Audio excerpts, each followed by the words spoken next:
หมู่ภิกษุสามเณรทั้งหลายบวชเข้ามาแล้วก็ให้ศึกษาพระวินัยศึกษาพระธรรม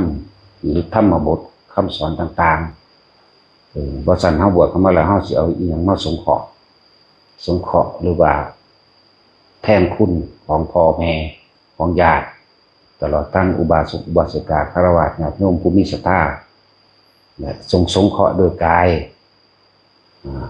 คำว่าสงเคราะห์โดยกายคือกิริยามารยาท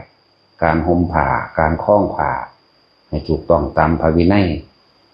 เป็นปริมณฑลเบื้องแล้วก็เรียบสบายตาสวยงามตาเป็นที่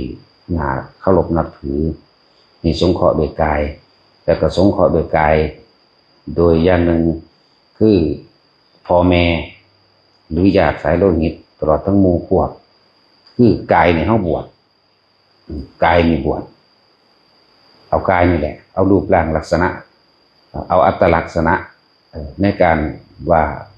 แต่งตัวเป็นภิกษุนักบวชแล้วเป็นที่ดึงดูดให้พ่อแม่ให้ญาติและหมู่พวกคนรู้จักว่าผู้นั้นบวชแล้วเฮารู้จักผู้นี้หมู่ผู้นี้เป็นญาติลุงป้าอาอาวตลอดทั้งพ่อแม่เป็นที่ดึงเข้ามาในวัดคือมีจิตน้อมเข้ามาเพื่อที่มาสงเคราะห์พระเนรก็ว่าได้มาสงเคราะห์ภิกษุสามเณรตามพ่อแม่บางคนก็บ่ได้มีศรัทธาแต่ว่าลูกบวชเข้ามาแล้วด้วยความเกรงใจหรือหลายๆอย่างที่สุมเข้ามาก็อาจจะเฮ็ดให้พ่อแม่เข้ามาวัดได้เข้ามาฟังธรรมเข้ามาศึกษาธรรมปฏิบัติธรรมได้ก็เกิดกลายเป็นผู้มีศรัทธาพ่อแม่บางคนที่ศรัทธาอยู่แล้วก็เฮ็ดให้เกิดศรัทธายิ่งขึ้นไปอีกและสงเคราะห์โดยกายกิริยามารยาทการเดินการยืนหรือการกระทำต่างๆที่เห็นแล้วเป็นที่เล่าใจเป็นที่ปลุกเร้าใจให้เกิดความศรัทธานั่นเองนี่เดี๋ยวสงเคราะห์โดยกายโดยภายนอกและสงเคราะห์โดยวาจาถ้าเฮาศึกษาดีแล้วถึงเฮาสิบ่พันในบรรลุหยังก็ช่างสงเคราะห์โดยวาจาคือกล่าวเฉพาะคำจริงเฮ็ดหยังเว้าหยังก็แล้วแต่เว้าเป็นไปตามความจริงตามสัมมาทิฏฐิมีความเห็นตามความเป็นจริงได้แล้วก็เว้าไปตามความจริงเลยเว้าแต่สิ่งที่ถูกต้องสิ่งที่เป็นประโยชน์สิ่งที่เฮ็ดให้เกิดความสมัครสมานสามัคคีสิ่งที่เฮ็ดให้เกิดการประสานสมานมิตรเพราะเฮาศึกษาธรรมแต่ทั้งเบิดที่รวมลงที่ใจสงเคราะห์ด้วยใจบุคคลที่ฝึกหัดศึกษาโดยพระวินัยโดยธรรมคือความจริงโดยคำสอนแต่ก็มีการลงมือปฏิบัติใจนั้นมันจะเห็นความผิดความถูกความบุญความบาปมันจะเห็นตามความเป็นจริงได้แล้วน้อมนำตัวเองเข้าสู่ความสงบแล้วก็จะเห็นรู้แจ้งเห็นจริงหรือว่าเห็นโดยสติเห็นโดยปัญญาเห็นอันใดผิดอันใดถูกนั่นแหละเห็นตามความจริงลึกล้ำเข้าไปอีกเห็นโดยภายในหลายอย่างก็ร่วมลงแล้วก็เห็นในสัตว์ทั้งหลายนี่มีความปรารถนาความสุขด้วยกันทั้งนั้นแต่เห็นสัตว์ทั้งหลาย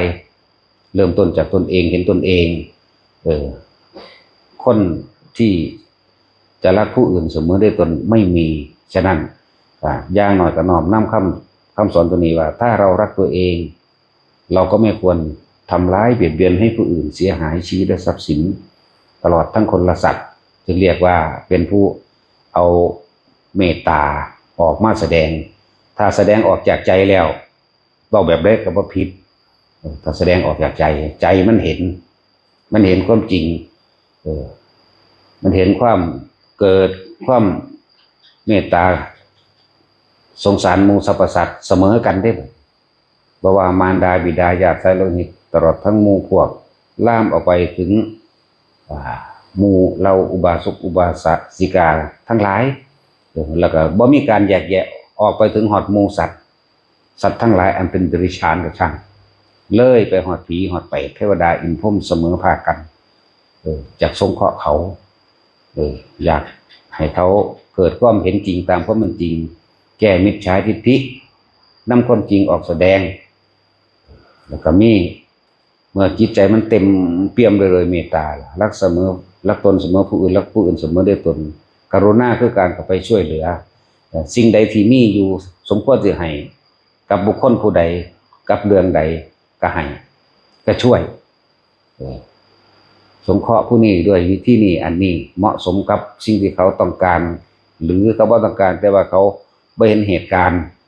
อ่านข้างหน้าบ่ออกเขาก็หาวิธีสงเคราะห์เขาด้วยกุศโลบายต่างๆเนี่ยมุทิตา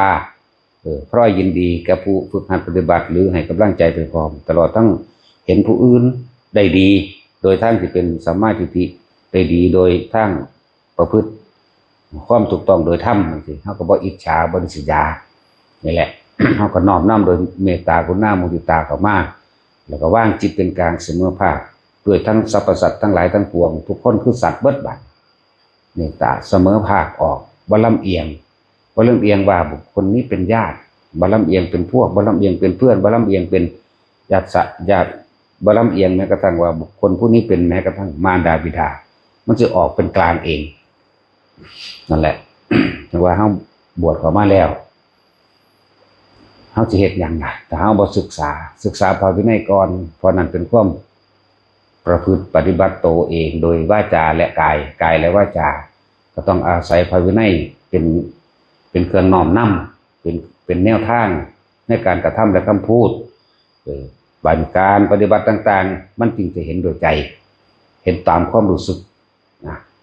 ใจก็คือความรู้สึกนี่แหละเห็นตามความเป็นจริงแล้วมันก็สิค่อยๆละออกไปเรื่อยจังว่าบวชมาแล้วเฮาสิเอาอีหยังเป็นเครื่องไทยขึ้นหรือสงเคราะห์ก็ว่าไปเฮานี่บวชมาเพื่อสิโปรดสัตว์หรือสิให้สัตว์โปรดเบิ่งแต่ของดีๆเด้อถ้าโปรดสัตว์เราไม่เป็นหนี้ถ้าสัตว์โปรดเราเป็นหนี้จือไว้ดีๆโลดพวกสุนักบวชเพราะว่าเฮาตัดออกทางการงานโดยภายนอกแล้วมุ่งหน้าตรงสู่พระวินัยสู่พระธรรมแล้วจะบวชเข้ามาเพื่อให้สัตว์โปรดถ้าสัตว์โปรดเป็นหนี้10 เท่า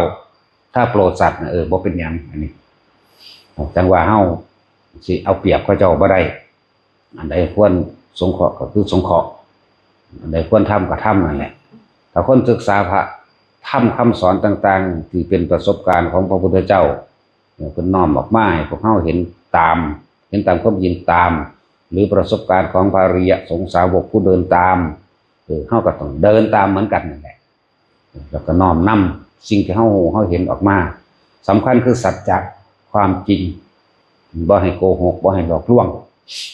ถ้าใจมันเข้าถึงความเป็นจริงแล้วมีแต่สัจจะล้วนๆแล้วมีแต่ความจริงล้วนๆที่น้อมออกมาแสดงมาบอกมาแนะแนวทางให้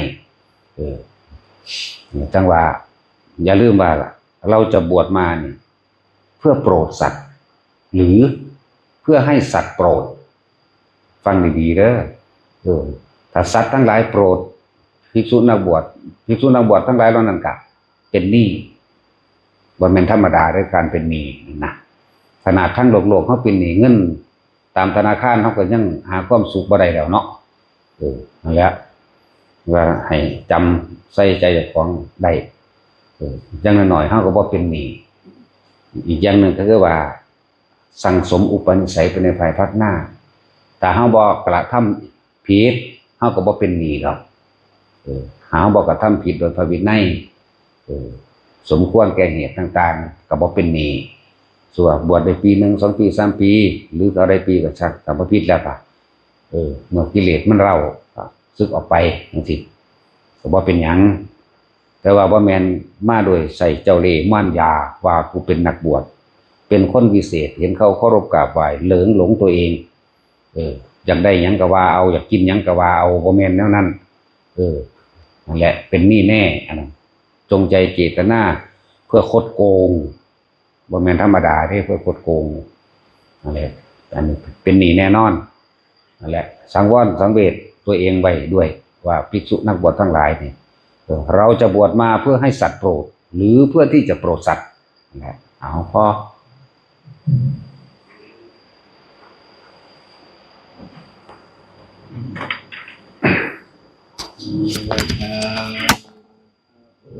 ะ